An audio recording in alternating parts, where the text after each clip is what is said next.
there! Today I'd like to discuss how to prevent students from opening too many Chrome tabs using xFanatical Safe Dock. While multiple tabs can be useful for research and multitasking, excessive tab usage can lead to decreased productivity, distraction, and even technical issues as system resources are overwhelmed. This could be particularly disruptive in educational settings where students may be tempted to open irrelevant or distracting content during class.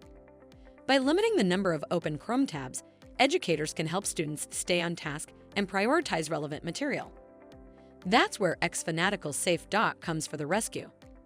Safe Dock can assist to set tab limits, allowing administrators to create a more controlled browsing experience, ensuring that students remain engaged with their learning objectives rather than getting distracted by multiple tabs.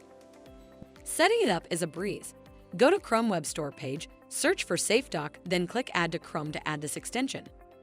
Once it is installed, by selecting the Limit Browser Tabs policy, you can prevent students from opening too many Chrome tabs easily. To know more, please visit xfanatical.com.